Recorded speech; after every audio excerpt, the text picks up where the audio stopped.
欢迎大家收看本档没预告、没时效也没有猛料的非要播报，我是王悦，我是嘻哈。本期的主题是活人感，敢不敢？这充分体现了现在做人也开始消费降级了。以前追求当富人、美人、体面人，现在只要当活人就行了。就拿我来说吧啊，我也是刚活。因为刚刚我做完一个生死攸关的小手术，我现在只要能在这儿坐着，我就感觉很有活人感了已经。在这儿我要非常感谢我的主治医生，因为他非常擅长给我整活。哎，那手术成功了吗？你说呢？没有成功，我们两个人坐在这里聊什么呢？先不说我的事了，说说最近的新闻。最近活人感最强的综艺应该是 Papi 酱的节目。模特瞿颖凭借活人感翻红，经纪人一度求饶说不要再接受工作啦。瞿颖说了我不想上班。但是我们节目经过充分的沟通和争取，成功请来了瞿颖的周边带军。周边带军？哎呀，因为瞿颖说了不想上班，别瞧不起人。戴老师最近也很火，他自曝有一年某卫视跨年晚会，结果苏州寒山寺钟声信号中断，其他人默不作声。戴老师啊，为了不能唱，用嘴模仿钟声，咣咣咣。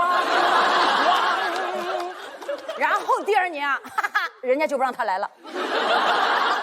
以后的初中课文上估计有这段啊：沪中有善口技者，姓戴名君，一桌一椅一脉一阵配音，丢了一份工作。不但如此，戴军还在节目上讲别的老艺人的事，这也收获了很多关注。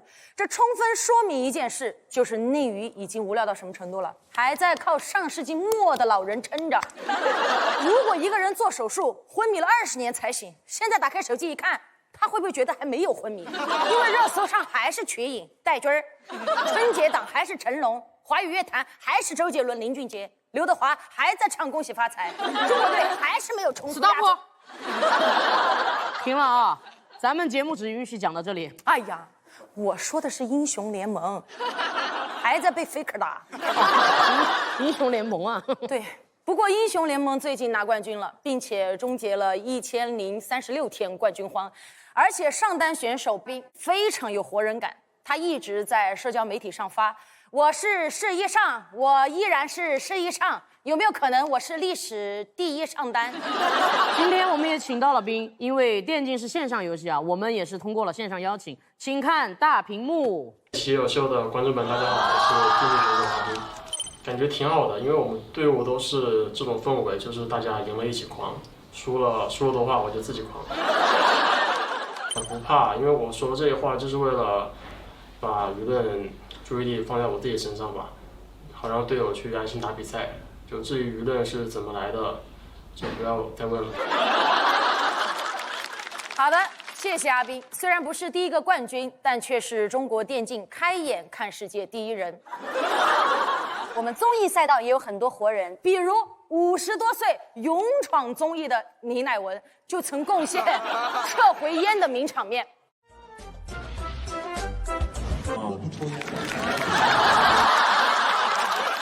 再比如被吐槽修音严重的唱跳舞台，也要玩真的了。近日，浪姐7节目组采用全程直播无修音的颠覆性赛制，看看谁是乘风破浪的姐姐，谁是调音修图的哥哥。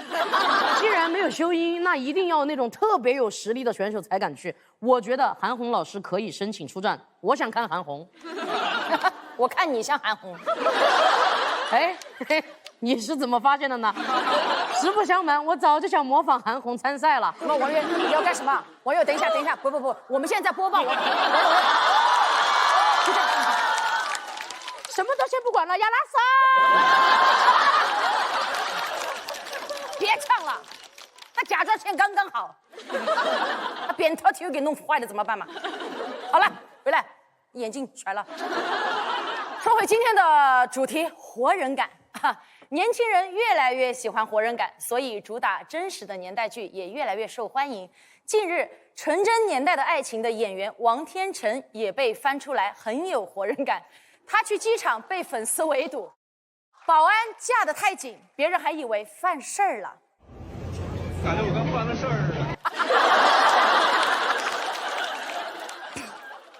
今天我们就请来了爆款年代剧《纯真年代的爱情》里面天选 CP 中的姐夫王天成。哎，姐夫今天怎么一个人来的？姐姐怎么没来啊？哎呀，没事，今天还有别的演员也有 CP。有请著名相声演员阎鹤祥。也是一个人来的嘛？哎呀，还有我们脱口秀的老朋友天选老姑李雪琴。他竟然也是一个人来的。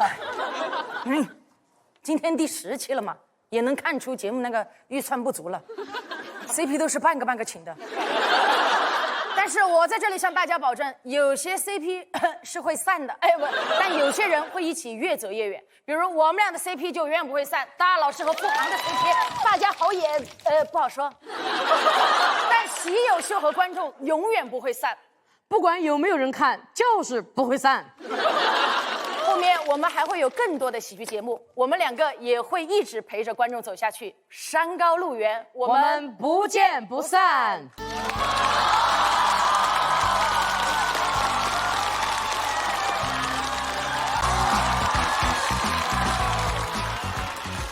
谢谢大家，我是阎鹤祥。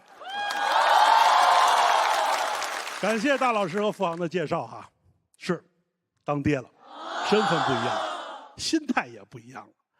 以前录节目啊，生怕自个儿录出爹味儿，现在不一样了，有孩子了，爹的合理合法。每天我看着我的孩子呀，我就忍不住想说，哼，现在的年轻人啊，太脆弱，动不动就哭哭啼啼的。哎，我孩子现在确实每天都会哭，饿了也哭，渴了也哭，想上厕所的时候还哭。有时候我真的不知道他为什么哭。我有个解决办法，就是他一哭我就跟着哭，然后我一哭孩子就不哭了，特别懵地看着我，仿佛在说咱俩谁是谁的爹。但这招不能老用啊，容易家里乱套。我媳妇儿天天在网上查，孩子老哭怎么办？我妈也在网上查，孩子老哭怎么办？都知道今年春晚没有相声吧？但你们不知道，今年春晚被毙掉的最后一个相声是我的相声。真不是我没有能耐啊，是因为春晚彩排的时候，那时候我媳妇儿刚生孩子，我真的特别的忙，我是凌晨改本子，白天陪媳妇儿，晚上哄孩子。媳妇儿后来特别体谅我，跟我说：“鹤翔，专心研究春晚吧，别惦记孩子了。”春晚把我淘汰以后，导演组也跟我说：“鹤翔，专心研究孩子吧，以后就别惦记春晚了。”这2年我确实尝试了很多的新鲜事物，也被很多观众看到了。前2年我在这儿参加了一个脱口秀的节目，被马东看见了，他说：“哎，你这脱口秀说的啊，能演sketch。”你说这不骂人吗？我当时我就回怼了他，我说：“马东，你看人真准。”今天聊一聊活人感。其实李乃文老师就挺有活人感的。我跟你说，他在真人秀里边总闯祸，特别出圈。我自个儿也到这个年纪了，其实我特别的理解他，他是不得已。就像我爷爷小时候家里养那个鱼，新买的鱼啊，漂漂亮亮，活蹦乱跳。老鱼要是在鱼缸里不动就危险了。鱼缸里那么多鱼，是不是显得老鱼就很多余？所以我们这个年纪的人啊，是真的那么爱在综艺里边找存在感吗？真的不是，我们是不得已。我一直深耕线下剧场，乃文老师也是深耕自个儿的影视，被别人看到了吗？根本就没有。是我们不想吗？是大伙儿不想啊。其实要我看啊，活人感其实就是真实，不在乎暴露自个儿的缺点。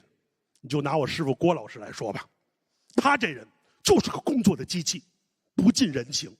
师兄弟们提醒他多少次了，他依然每天就是为了中国的相声呕心沥血，一点儿都不关心自己的身体。你看，这就是暴露了自个儿的缺点。我刚才也暴露了我们单位溜须拍马的风气，都有活人感。德云社，一家有活人感的公司。当然，有时候太真实了也不好啊。就拿戴军老师来说，一个主持人，给大家的印象就是天天在节目里聊别人的事儿，该说的也说，不该说的也往外抖，这点就不如我们相声演员。有人来问我们八卦，我们都义正言辞的就是那3句话。哦，是吗？没听说过。等人都散了以后，我再一把抓住那个人，咱们书接上回。王天辰，因为电视剧里一个 CP 让我们都认识了他。CP 我了解啊，这个东西绝对靠不住，都是暂时的。时间一长，有一个人会变得更红，然后拍戏上综艺，另一个人呢就在原地等着，越吃越胖，没有活干，眼巴巴的等他回来。都听出我说的是谁了吧？就是李雪琴和王建国。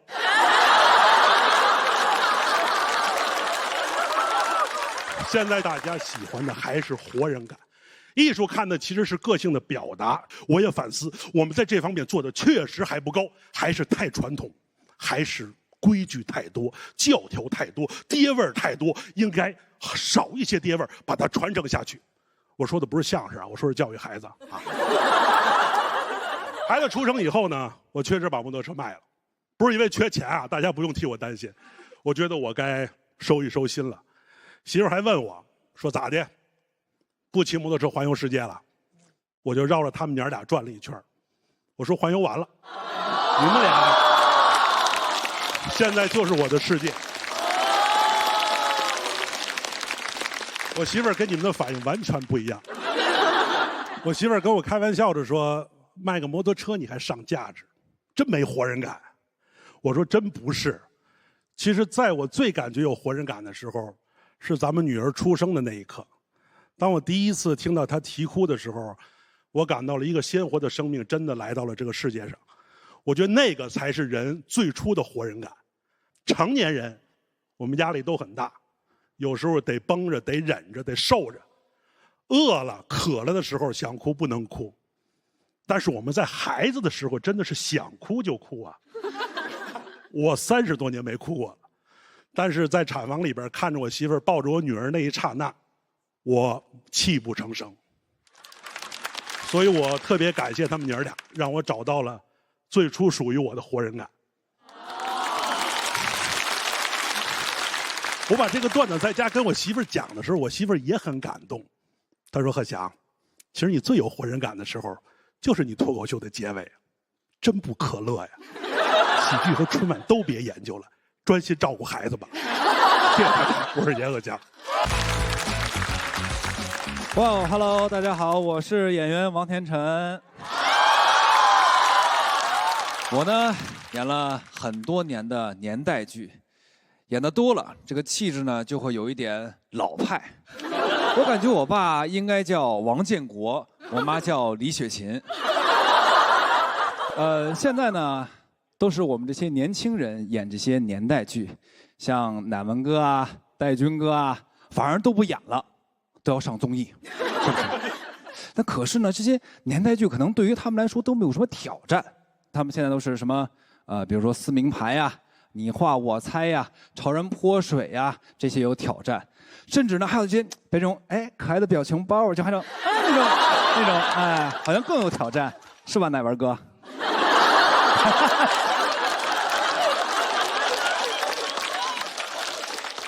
今年呢，我还在这个《纯真年代的爱情》里面和郭晓婷饰演了一对 CP 啊，我们演的是夫妻，先婚后爱，又是这种霸道的爱，也是没有想到网友会真的非常的喜欢这种虐。说到虐，还有另外一个虐的故事，不知道你们想不想听？想。那就是一人苦守，爱而不得，望穿秋水。这个故事的取材就是源于阎鹤祥的人生。为了等他，把摩托车都给卖了，纯真年代的相声。有人喜欢我和小婷的 CP， 戏外也有人管我叫姐夫。我现在也可以说是人尽姐夫。有人喜欢还是很开心的，但是呢，有的时候也会挺尴尬。毕竟一边喊我姐夫，一边表达对我的喜欢，还是有点怪的。那之前呢，有一个男的就在机场喊我姐夫，他是用那种粗犷的声音：“姐夫，我喜欢你。”当时真的是把我吓一跳，这路人看到我的时候眼神都变了。所以说啊，这个机场啊，还是不要大声喧哗，更不能这么爱姐夫。说到 CP 呢，我还是得学一学雪琴。雪国列车毕业之后呢，也不气馁，奋身投入到了演艺事业啊！不仅综艺越来越多，还和蒋奇明拍成了吻戏，真的是非常羡慕啊！但我不是羡慕他和蒋奇明吻上了，我是羡慕他的综艺非常的多。我呢就没有很多综艺，毛血旺约我。不过这些年啊，也是稍微好了起来，这个我还是有一些不太适应。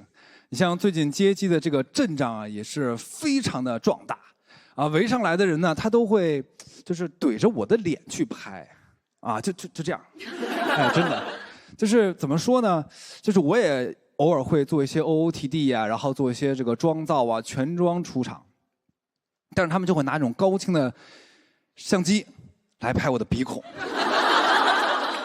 终于呢，最后我也是明白为什么好多艺人在机场的时候一定会戴上口罩，啊，因为他们可能没有做鼻毛管理，就得这样，对，然后呢，也可能呢是想拍这种小孔成像，对，我确实是这1-2年才开始学习怎么去当一个艺人，有一次活动呢要求素颜出场，出门的时候经纪人就说，要不你化个妆吧，我说我就不用化妆了。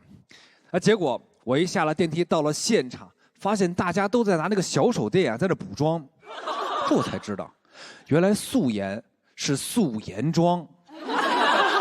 肿着脸我就上台了，那这下可好了，我只能拉长我的人中，假装乃文哥了。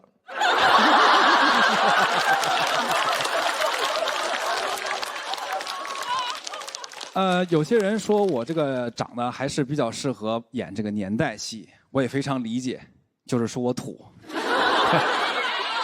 有点土。啊，那其实每个演员呢，都有适合他的角色。那长得洋气呢，就多拍一些现代剧；那长得不知道怎么形容的，没有，就这个多说一些脱口秀。这个相声搭子不在的，脱口秀也会多一点。年代剧这几年呢，确实是有很多人爱看，因为现在人的工作压力都非常的大，在钢筋水泥里面加班，也是反而会喜欢这些年代剧，带入了自己，想活在过去，那我们就多拍一点70、80年代的故事，那我的活儿也在过去。也感谢各位的喜欢，这个通告确实也是非常的多，也希望未来的通告也会很多。那我也想说，我的活儿也在未来。那谢谢大家，我是王天辰。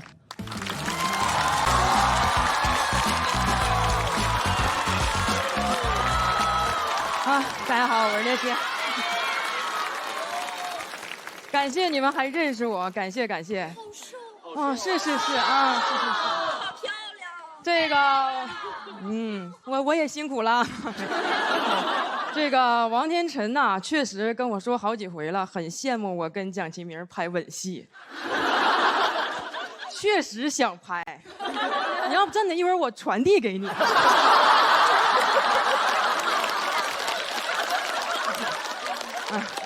好久不见了啊！这几年呢，我跟脱口秀都成长了，脱口秀从一个节目长成了2个节目，我也成为了2期艺人，那边录1期，这边还得录1期。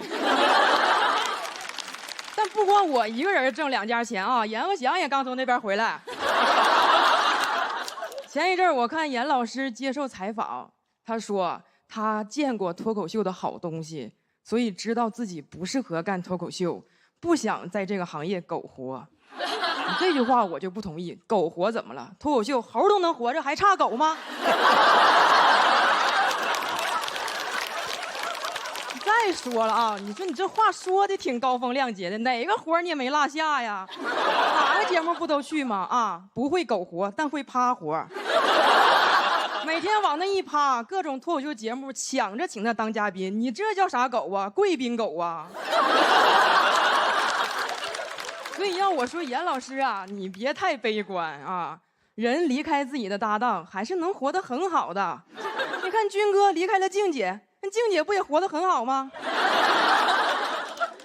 当年呢，军哥啊跟静姐一起做超级访问，后来这节目做不下去了，静姐就自己做了非常近距离，跟戴军保持非常远距离。军哥，你有没有问过自己，超级访问为啥不行了？到底是谁不行？算了，你也别问了，你也不会访问。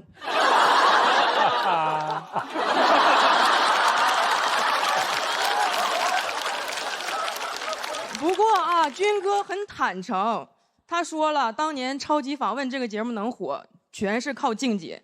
但我觉得其实搭档啊都是相互的，因为也有人问过静姐，说当年这个节目是不是靠军哥？静姐说。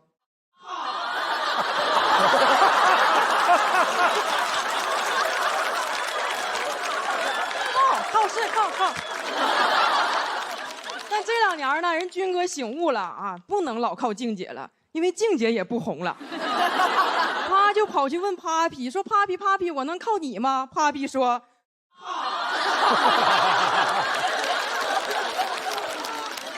这个军哥啊，靠 Papi 翻红了之后，好多人说军哥这辈子事业发展全都是靠女人。其实啊，军哥还是有很多代表作的。”啊，分别是阿莲、DJ 版阿莲、Disco 版阿莲和综艺合唱版阿莲，而阿莲也是一个女人。就这首阿莲呢，军哥唱30年了，莲姨今年也快60了吧，军哥还在那唱呢。怎么说呢？你这个人啊，你真挺要脸呐。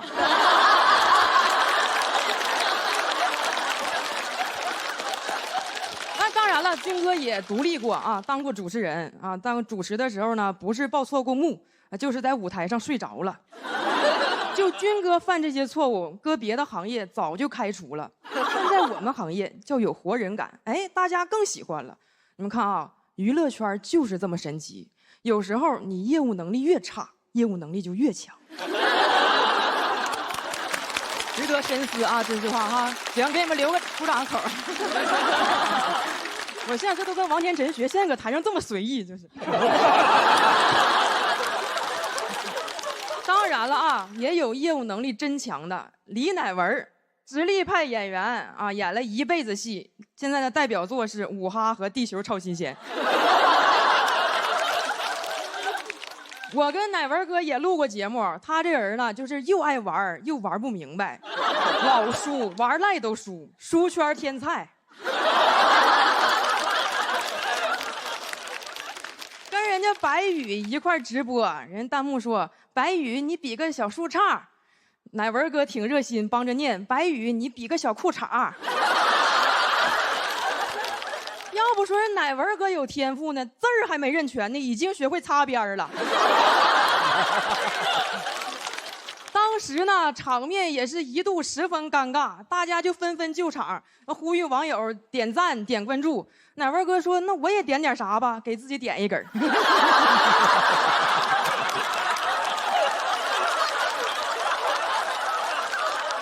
不过啊，你看他干这些事儿也没有人怪他，毕竟岁数大了啊，想干点啥就干点啥吧。乃文哥这都不是活人感，他就是老人感，人老了啥都敢。我真羡慕，真的，我老了我也这样。我要让娱乐圈知道，这个世界上不仅有李乃文，还有李奶奶。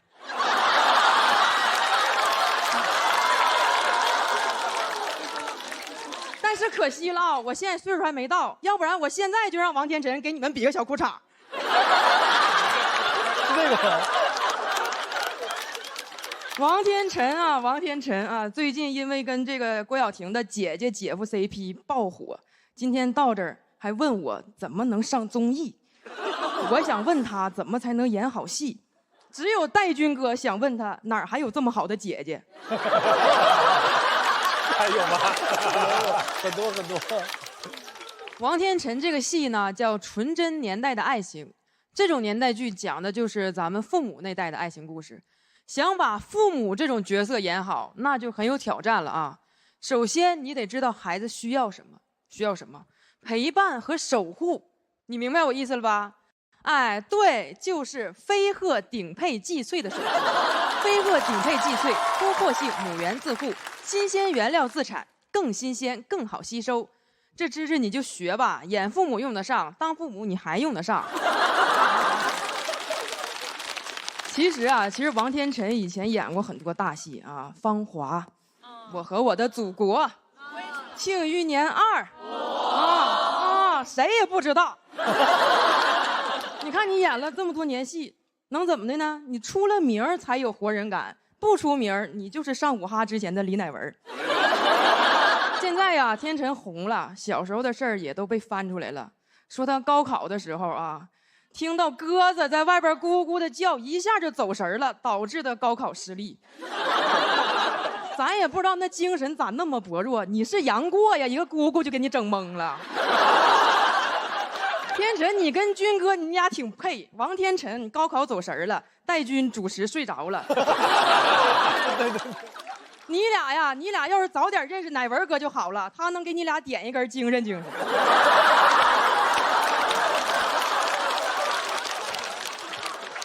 其实这2年内娱确实很推崇这种活人感，越活越值钱。内娱现在真成卖鱼的了啊！观众就搁那挑，这条不冒泡翻白了，这条能蹦的翻红了。不过呢，其实活人感也挺难的。我有时候就想活人感一把，第2天一看评论，恨不得死了。其实我们每个人能展示的真实都是有限的，大家在这个世界上都是有限活人，尤其是我们脱口秀这个行业，你又得敢说，又得能播。毕竟要是太活人了，那肯定就是没有活了。谢谢大家，我是叶琴。嗨，大家好，我是戴军。我呢也在娱乐圈摸爬滚打了30多年的一个老艺人。最近呢，听到大家都说因为活人感而喜欢我，真的非常感谢各位年轻人对我的喜欢，谢谢你们，谢谢。但是你们形容我的词都很难听啊，什么考古啊。活化石啊，娱乐圈什么远古真人呐、感觉这个考古学家一锤子掘下去，哟，霸王龙，哟，三叶虫，哟，戴军。现在的新人，我跟你们说，就2种，一种呢是刚出道的，还有一种就是我刚出土的。活人感这个词儿呢，在王天辰这个年龄说就是精神状态。在我和乃文这个年龄来说呢，就是身体状态。他们俩呢被称为数学天才。说到李乃文呢，我是能理解的，这个头发都白了，双打的菜嘛。说到这个王天辰，年纪轻轻的，怎么着，书圈也做预制菜呀？俩挺逗的，我跟你说，我看他们的节目，一个30岁爱闯祸，一个50岁爱闯祸。我从30岁闯祸闯到50岁。前几年呢，我主持了一档卫视的跨年晚会，0点应该是直播寒山寺的那个敲钟，结果当时只有敲钟的画面，没有声音。我灵机一动啊，用嘴咚咚咚，全场尬住。当时谁也没有想到啊，一个主持人怎么干起了主持的活？没办法，只有我能端住嘛，对吧？庙里的师傅可能不会端，因为出家人不打端语。但是呢，我也不后悔，因为作为一个主持人救场是应该的。假如我主持一档音综，陶喆先生唱的哦啊啊，耶没了声音，那我肯定得对不对？咣咣咣，那个哒哒耶，陶喆，我也让你哭。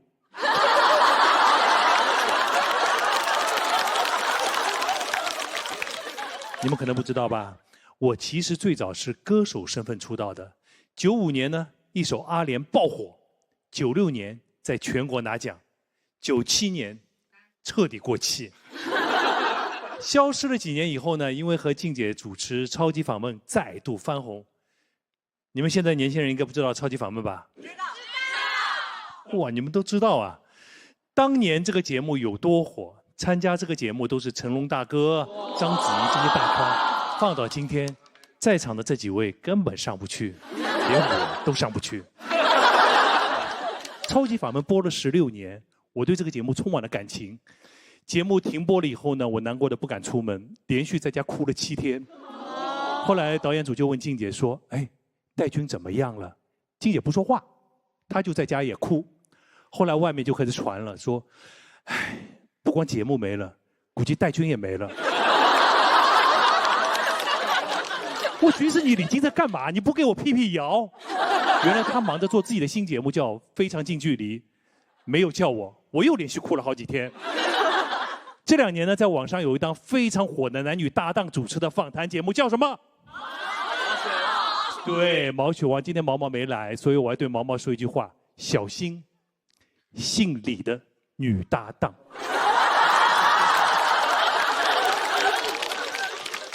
去年呢，去参加了 Papi 家的访谈，Papi 就问我怎么跟静姐保持这么多年的良好的关系，我随口说了一句，可能是因为我们俩没睡过吧。这句话引起了热议，很多网友就说你还真敢说，还问我这都是能说的吗？我也弄不明白，我只知道睡过是不能说的，难道现在没睡过也不能说了？静姐是我邀请去 Papi 酱的节目的，然后呢，我们俩又在节目里面一起打电话邀请了瞿颖，反正不管 Papi 同不同意，我们就得来。我们的活人感就是不管别人死活。其实，我们几个特别像打不死的小强。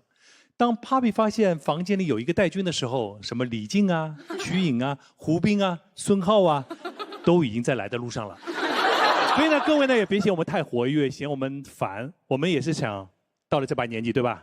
趁着还有点热度，赶紧挣点养老的钱。今年呢，我们5个呢会有一档新的，对，旅居的真人秀要播出了。当时导演联系我的时候呢，是这么打电话的：军哥，有个大活儿是在云南边境录的，需要几个口才好一点的嘉宾。最好呢，你帮我联系一下年纪大一点的、财力雄厚一点的，你懂吧？我懂啊。我第一反应就想到了静姐，静姐第一反应就想到了报警。没错，年纪大了就是干什么都很心酸。为了让自己显得年轻，我现在经常和05后的一起打球，发现现在年轻人更不容易。我们经常打到一半，突然就拿出了电脑，上1秒钟还在打球，下1秒钟开始打工了。前2天和大张伟在录一个音中，他说最近工作太多，累得都撑不住了。我想和大老师说的是，活人感，最重要的是你得活着。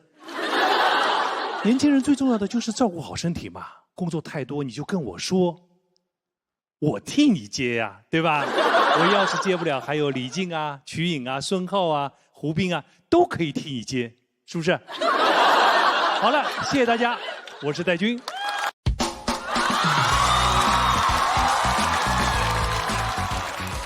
大家好，我是演员李乃文。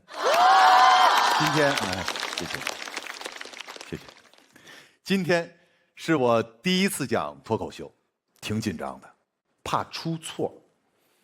讲笑话我呀确实不太会，但是闹点笑话我还是挺擅长的。我那些事儿，雪琴刚刚也讲了，像我直播看弹幕，对吧？居然还把比个小树杈看成了比个小裤衩。但这些啊，实非我所愿，所以大家请放心，今天我肯定会好好演，保证不出错。当然了，之前我也是这么保证的。我呢，第一次去录综艺啊，其实也挺紧张的。之前也有过类似的节目找我，一是我也不太会，二是经纪人呢也怕我不太适应，所以就都帮我拒绝了。那我为什么去录五哈了呢？陈赫，他居然敢跳过团队来找我，我又不好意思拒绝，所以只能战战兢兢的去录了。录完之后啊，我对陈赫的感觉又爱又恨。爱是因为我录五哈出了个圈儿，恨是因为你怎么不早来找我？你早让我去丢脸，我不早就出圈了呢？我呢也没想到，录五哈能录得那么的顺利，甚至都有点没玩够。半夜，我给团队打电话，我说：“哎，我能不能再多玩一天啊？”挂了电话，我就琢磨，这不是小孩给家长打电话时候才说的话吗？你看，要么说呢，综艺啊，真的是越录越年轻。所以我上综艺啊，是老来得粉儿。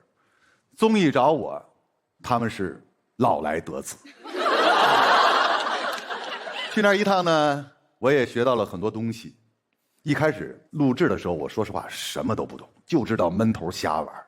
哎，就比如说抽象这一块，去年我只能叫新抽，那今年那肯定是老抽了啊！甚至开始学会欣赏他们的抽象。因为我觉得他们的那个脑洞真的是美轮美奂呀，所以我可以宣布，在我心里，啊，抽象派的代表只有3个人：邓超、陈赫、毕加索。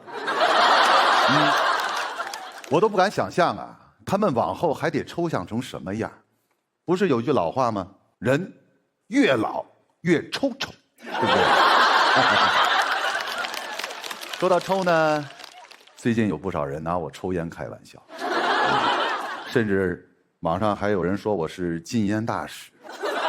禁烟大使，啥时候的事儿啊？我自己都不知道。再说了，就是我自己都没做到的事儿，这怎么可能还有脸要求别人呀？对不对？所以呢，作为非禁烟大使，我还是可以负责任的建议大家，烟要少抽，相可以多抽。上了五哈之后呢，还有人夸我帅，说我是书圈天才啊。其实我跟你们说个秘密吧，我上中戏的时候啊，被列为4丑之2。哎，真的，其中还有一个丑，知道是谁吗？是这样，谁呀？王千源。真的，到现在他还不服呢。所以说啊，书圈天才，我真的受不起，我最多也就是艳压王千源。现在我没想到，现在反倒不用比丑了，但是需要比心。这个比心呐，我刚开始挺羞涩的，真挺羞涩的，但是现在，哎，不能说是信手拈来吧，但多少是有点不知廉耻了。怎么比都行，比什么心都行，啊，小心、脸心、大心，还有一个谈心。好，要不是今天时间有限，我能在这里爱你们1万年。综艺呢，也让大家看到了我的胜负欲。其实啊，我私底下胜负欲就很强。我打个比方啊，去年我跟刘学义在东北拍戏，在现场他呢随手就捏了个雪团，然后啪就砸在了一棵树上，让我看见了。完了，比吧，看谁准呀！好家伙，我们俩从早比到晚。你们想想啊，冬天在东北，山上还下着雪，我们俩真的是就一直比一直比，也不知道比什么，反正就是傻比赛，真的，一直比到晚上，都看不见了。我跟你说，要不是刘学义，真的他都开始拦着我了。他说：“哥，别砸了，那是摄像机，那不是小裤衩。”我说：“还行吧，最起码没看成小裤衩。”这就是该死的胜负欲。但是就是因为有这个胜负欲，哎，我才玩赖，懂不懂？我那时候跟我们同学打牌，那真赖，你们都不知道有多赖。能藏牌就藏牌，实在藏不了了，那就硬赖。上学时候学的那个解放天性，啊，全用在玩赖上，这叫什么？学以致用，对吧？我们学表演呢，有一句话，叫什么呢？叫没有小角色，只有大赖皮。哎，刚刚雪琴还说呢，羡慕我玩赖。雪琴，我跟你说，你别光羡慕啊。你得学，比如说以后啊，下次拍戏，你就赖，你就跟导演赖，你就说我就要跟蒋奇明演夫妻，我就要跟他演吻戏啊。哦，你好像已经学会了，是不是？啊、你看，要不说他能考上北大呢，学玩赖学的都比别人快。行了，说了这么多啊，其实我就是想告诉大家，这就是活人感，哎。活人感就是要暴露真实的自己，对吧？不管是缺点，还是缺点。就像我，规则听不懂，啊，眼神不好还脸盲，这都是活人感。而且，这种活人感在我们这个行业属于稀缺资源。就比如说一些演员吧，演戏的时候，台词说不清。表情僵硬，所以说，年轻的艺人们，作为一个老人，奉劝你们要努力，要学会进步，你这样才不会被取代。但是呢，也别进步得太快，因为我也不想被你们取代。当然了，如果你们要是进步得太快，我也不怕，我可就要耍赖喽。谢谢大家，我是李乃文。幽默访谈，回答不难，欢迎大家收看本期的小北访谈，我是主持人小北。那么今天我们请来的是著名演员、书圈男神李乃文，欢迎乃文老师。大家好，我是乃文啊。乃文老师啊，你的粉丝给你取了个英文名，叫做 Never， 哈，我可以叫你 Never 吗？你介意吗？介意。乃文介意 ，Never mind， 那还是不介意，之前您上综艺啊，这何炅管你叫弟弟，震惊了很多人。后来一查，发现你比他小6个月。是，是这样啊，我们看上去呢有点差辈儿哈，但是呢，其实年龄差不多。我觉得还是有点差别的嘛。那何炅老师是红了那么多年，一直没老，你是老了那么多年，一直没红。不太一样。哎，那我就好奇了哈，为啥何老师不在书圈里面呢？是不是你们这个年纪保养的不好就能进书圈啊？你这样啊，你呢让他别染头发，你看看他什么样，啊？哦，我估计到时候可能，大家也就不叫他何老师了，哦，叫他何老。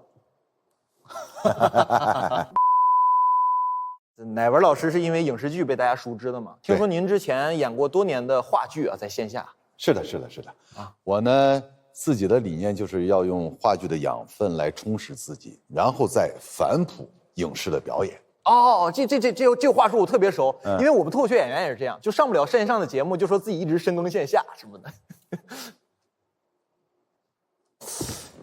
哎呀，我这边还有点事儿，但我看过您的话剧，演得特别好。喜欢，啊，是吗？对啊，这个不像我哈，5月份开演的线下专场 C 啊，除了爆笑、幽默、犀利以外，一无是处。你演的话剧才是真正的艺术。我们问下一个问题哈。啊，行。你演了这么多角色，《集结号》《大秦帝国》《悬崖之上》，但我说实话，我个人最喜欢的还是你演的那个武哈。那里面角色真的很生动，你演的那个一个特别爱讹人的一个老人的形象，我特喜欢。我这事儿挺着急的，其实。但这就是好演员，上了综艺也能演得那么生动，喜欢。哈，说的也对。您看您这人就有时候有点爱生气，但是特别好哄。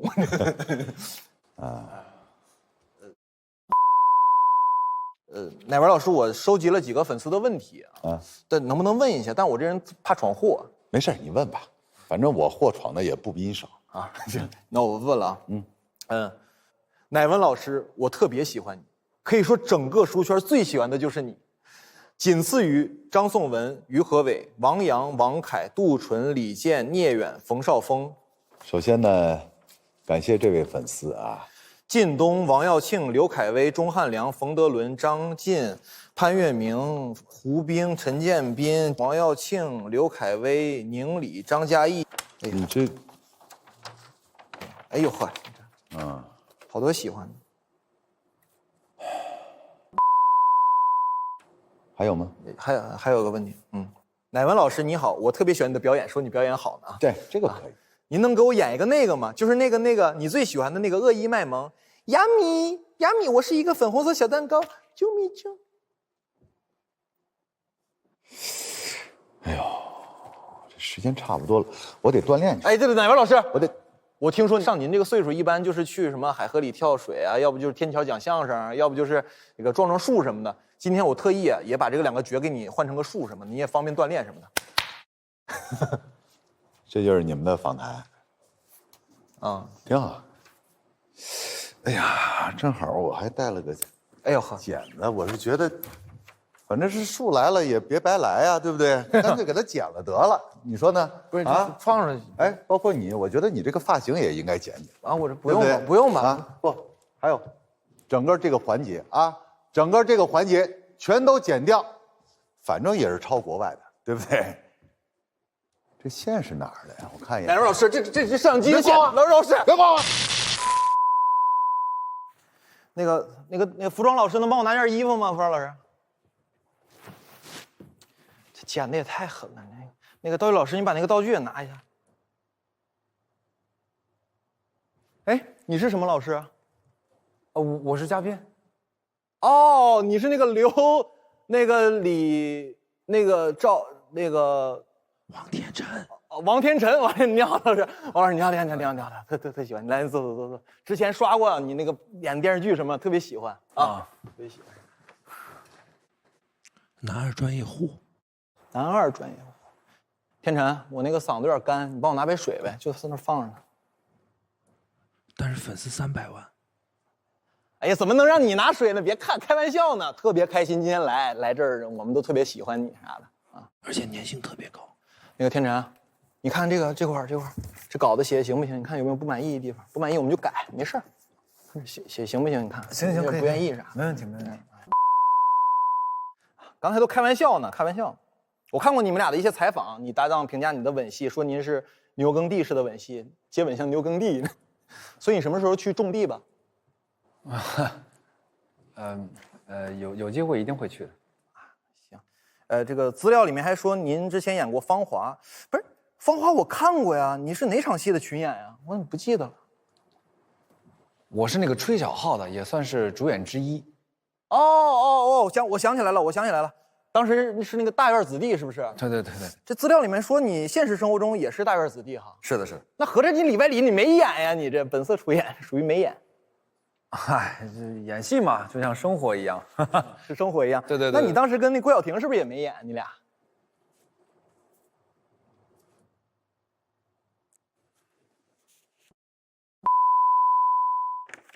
刚才都开玩笑，都是节目效果，大家不要当真哈，都开玩笑。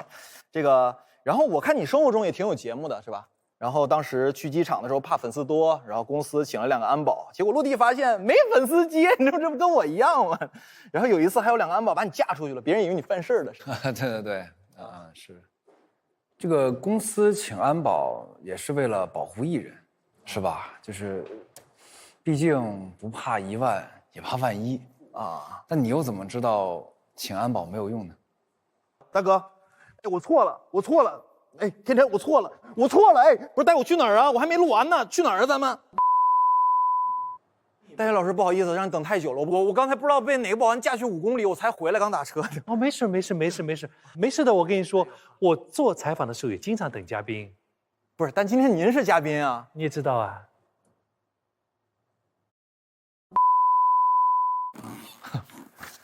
戴军老师大家应该很熟悉啊，可以说是国内最早的一批艺人了。出道的时候我还没出生呢，你看多老，特别老。我年轻时候的照片都在山东的石壁上刻着呢。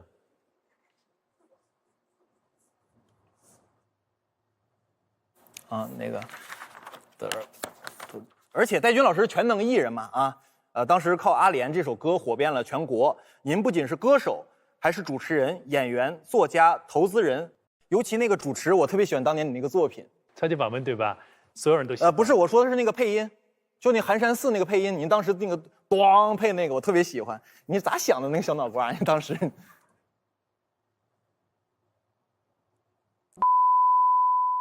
那个众所周知啊，戴老师还演过影视剧啊，演过年代剧《繁花》，饰演金老板。当时有一个跟范志毅的有一场戏，被范志毅一脚就踢飞了，当时什么感受？哦，那是我第一次理解足球，零距离感受了国足的魅力。啊，戴老师，你今年50几？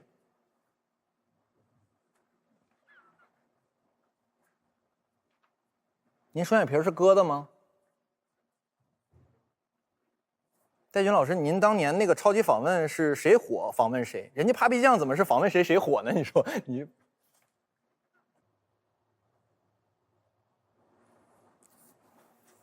不好意思，戴老师，因为我们这是最后一期，马上杀青了，我想问的犀利点儿。啊？他们跟你说这最后一期了？对呀。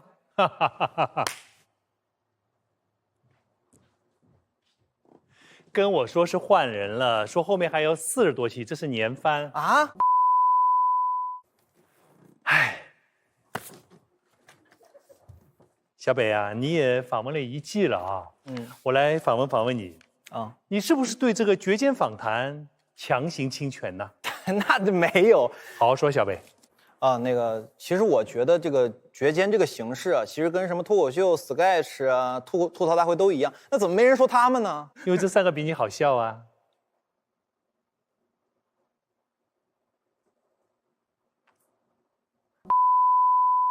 小北啊，你平时在公众场合随地吐痰吗？啊，这不吐。乱丢烟头吗？不丢。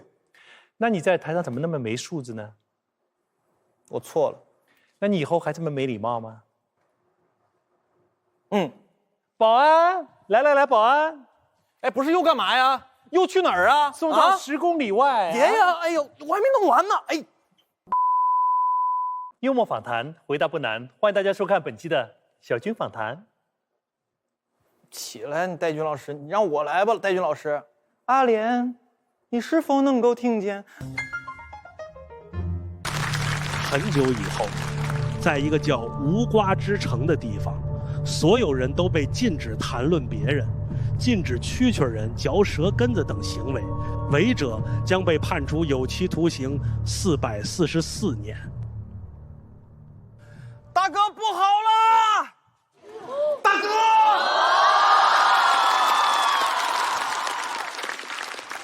大哥，你在哪儿？我在这儿呢。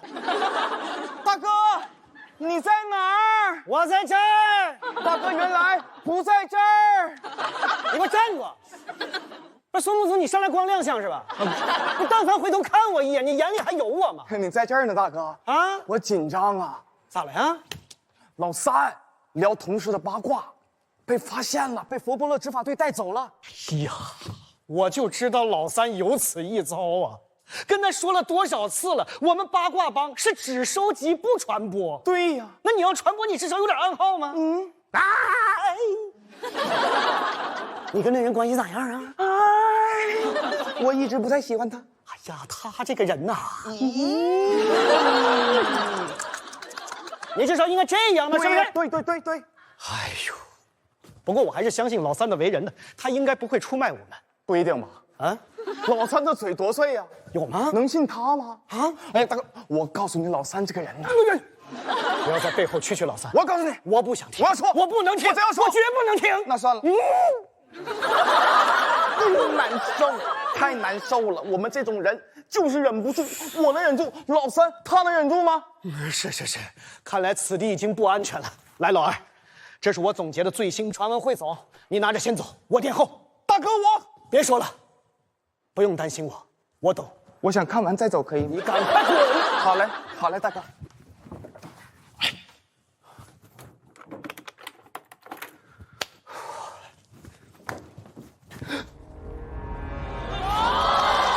往哪儿跑啊，宗老大？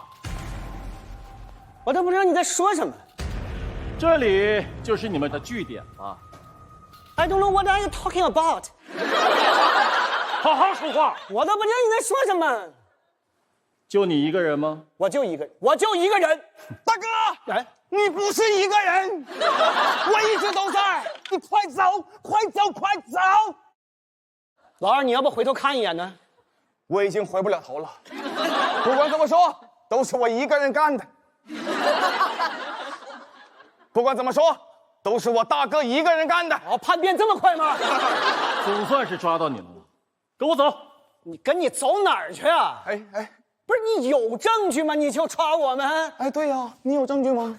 跟我要证据。好啊，茶水间，区同事和领导的圣地。有多少话都是从这里传出去的？就那一句，嗨，你知道那谁谁谁吗？这就是你们的暗号。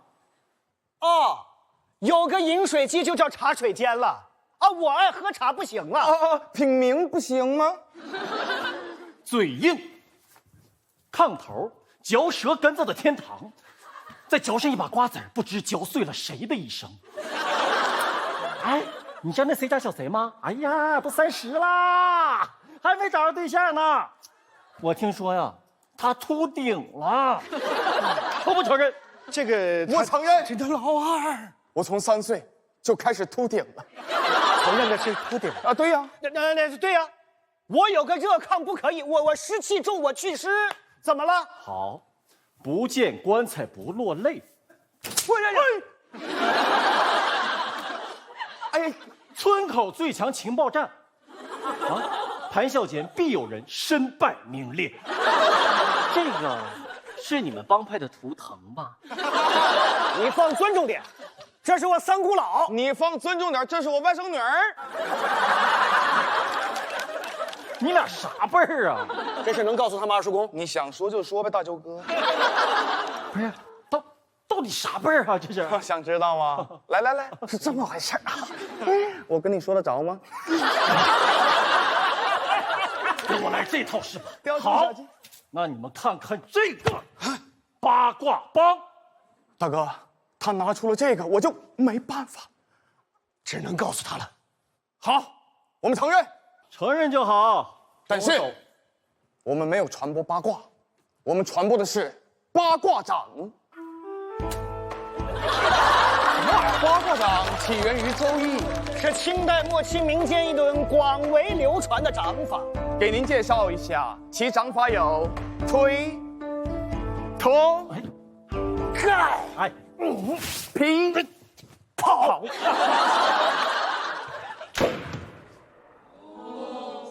枪起源于14世纪初期，它的特点是快、准、狠。被打中之后送进医院也不一定能救活。什么？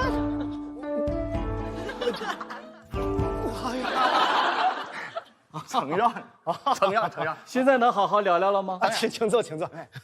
你们承不承认传播八卦？不承认。我已经调取了你们的手机数据，你在一篇吃瓜帖下面停留了4个小时，你在干什么？我在便秘。我说手机，我手机便秘。不是我手机卡住了，所以你承认那是你的手机啦？那也只能证明他看过，不能证明他传播吧？好，那我说说你的问题吧。你建了很多个500人大群，在里面转发了很多 PDF。你又在做什么？这上面都写了素人飞升后被曝整容。你打开看看呢。丑小鸭变白天鹅。我转发动画片也不行了啊！哦，那看来你俩还真不是。误会了，我接个电话。这查清楚嘛？对。喂。啊？什么？最新的版权纠纷案？你说，好。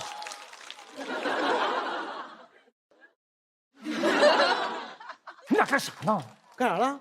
哦，你俩是不是想听？当然不想听，当然不想听。老二，听听没事儿，不传播就不违法，是吧？但是我只能跟一个人讲。我已经准备好了。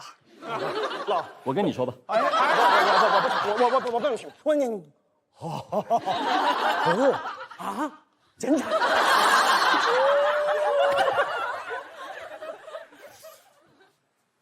不许传播。你说，你都没跟我说，你说，哎，你跟我说就，大哥，我得怎么样？什么事儿？这事我太感兴趣了。不能说，我一直关注。我真的不能说。你不说，你不说的是吧？我也不说。你不说的话，我就演草莓小蛋糕了。嗯。我是一个粉红色的草莓小蛋糕，草莓小蛋糕。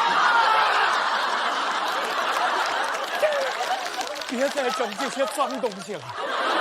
我说，其实他刚刚是说呀，这个是不是传播了？是不是？钓鱼执法。你是真脏，大哥没关系，都是我的错，我逼大哥说的，抓我吧！不，是我没忍住，我主动跟他说的要抓我了。抓我！抓他吧！抓他吧！你们两个我都可以不抓，但是你们要为我做一件事啊，把刚才那个瓜无限放大传播出去，知道的人越多越好。啊？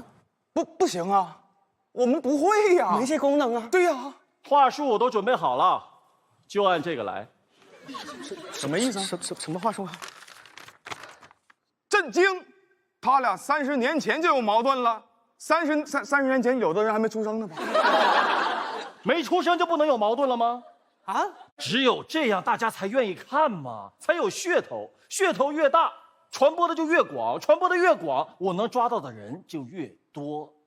哦，你到我们这儿搞养成系来了？啊？你把我们这当什么地方？我们是八卦帮，不是造谣帮。我们不信谣，也不传谣。好，你是不是把我们当成那种什么营销号了啊？把揣测当真相，煽动网民情绪。我们八卦帮也是有底线的，我们绝不添油加醋，除非钱到账户。绝不弄虚作假。对。你们要是这个态度的话，我就只能把你们带走了。不用你带，我们自己走。走之前，我想起个音乐。生气呀！老二，大哥做这个决定不会怪我。怎么会呢，大哥？大不了进去陪老三吧。哼，这些日子东躲西藏的，也怪想老三的。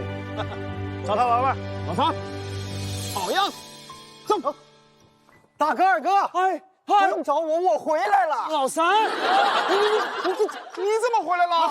我费了老鼻子劲，把你俩全都出卖了，然后把我放回来了。老三呐，你出卖我俩，你喊那么大声干嘛呀？你要不听听你在说什么呀？不是，我就是有点想你俩了，我待进去那么长时间。你是不是有病啊？你想我俩可以去看你呀。对呀，你有必要出卖我？那你俩人都三位，拿这儿当自己家仓库呢？去哪儿呢？我还在这儿呢。哎呦，差点给你忘了，大哥二哥，我这趟不白来。刚来那一会儿，他传谣言那些话，我全都录下来发给长官了。哦，现在抓谁还不一定呢。你是哪来的自信呢？啊，他们怎么可能会相信你说的话呀？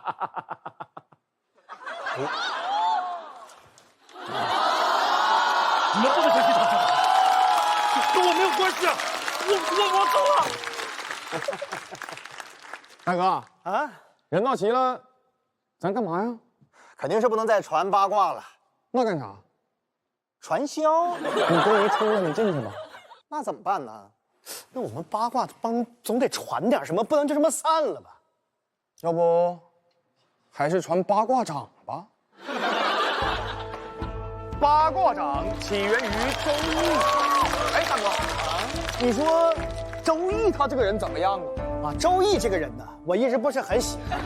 这个人呢，不喜欢，不光是八卦，他还喜欢阴阳，是吗？来，老三，你拿点。你说周易他跟谁有关系？他二叔公我熟啊。谁？周杰伦呐，是他小舅。尊敬的电视机前的观众朋友们，亲爱的各位喜友们，大家晚上好。此刻我们的心情无比激动，因为《喜友秀》第1季即将迎来收官。你听，收官的钟声已经敲响，咚咚咚。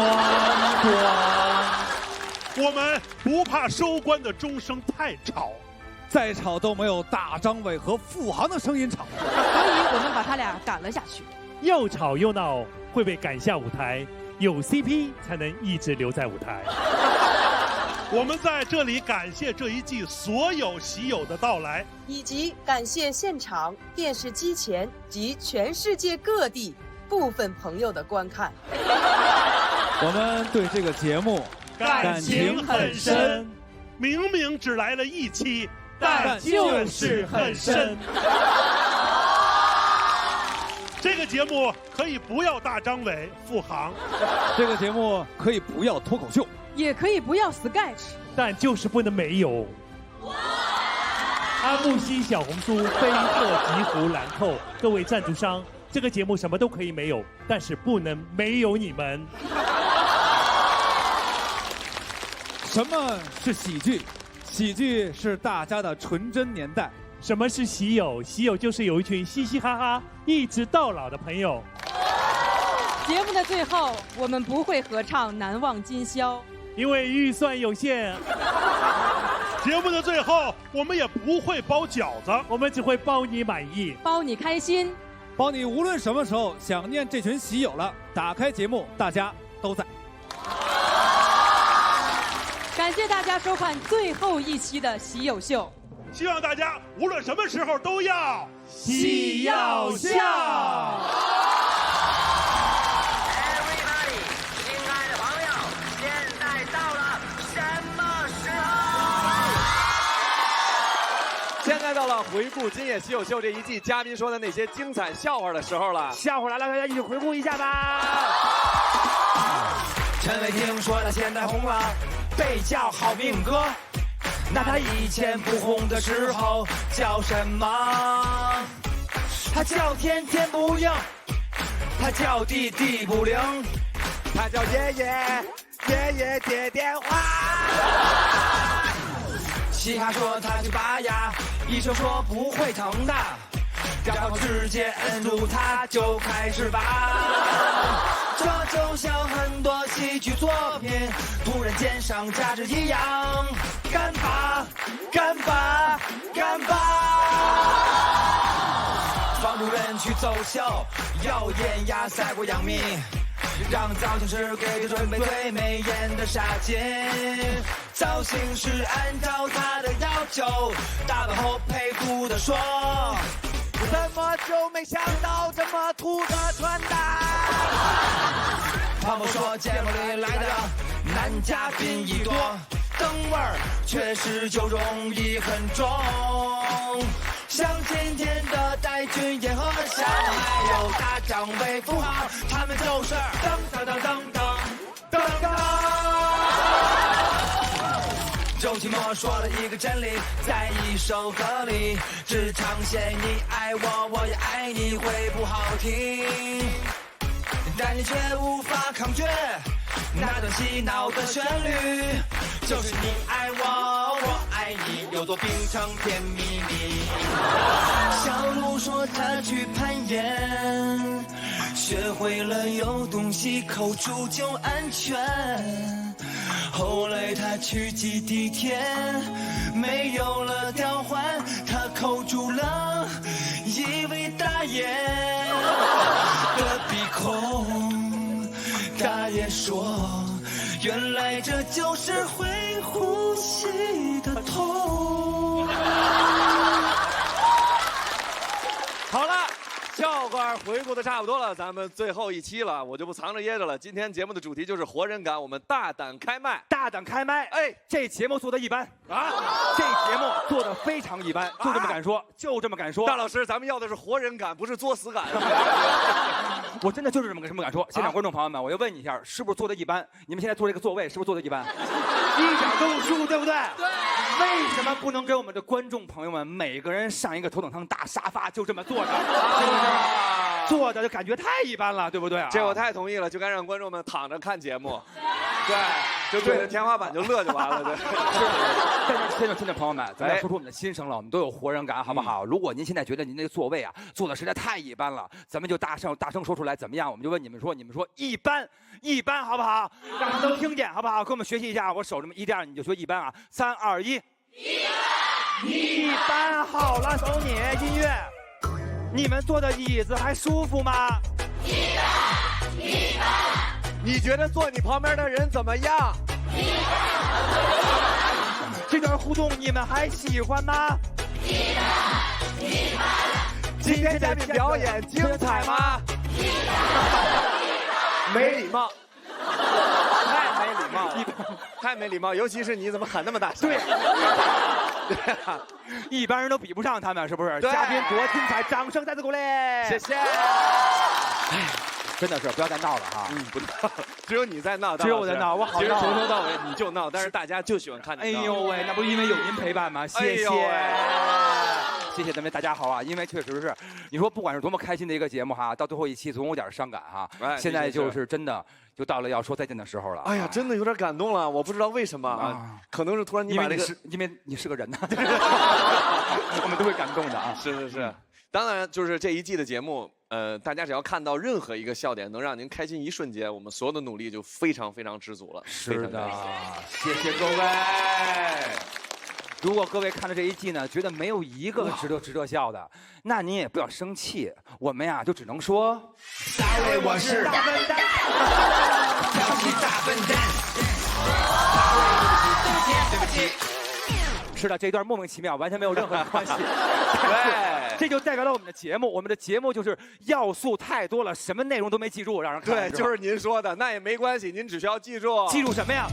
我们都会开启马桶车，这是我们立下的誓言，圆起我们的愿，要干干净净到永远。是的，我知道没有人懂我们在干嘛，对不对？这都是些什么破玩意儿啊？刚才这一段，如果您没看懂，说明您是一期没看过，对，根本就不知道我们在抠哪个 back， 对不对？那没关系，没准我们这个小节目还有第2季呢。您各位啊，想不想蹲一个？来蹲一个，来蹲一个。是的，越来越莫名其妙了，完全的。如果说这个节目就是自娱自乐，对不对啊？自娱自乐又怎样？刚才演这一段完全不顾及一位路人观众的感受。那也没关系，您虽然啊是路人，但在我们眼中您还是宝宝。你说宝宝，我的宝宝，我的宝宝。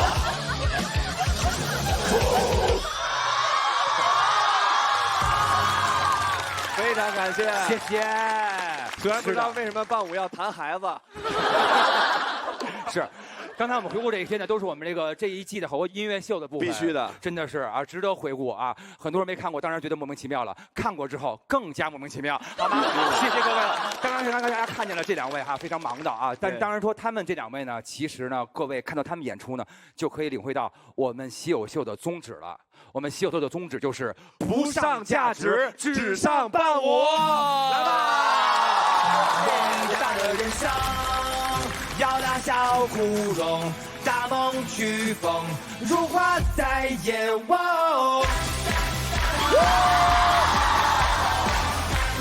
要如花在野的花，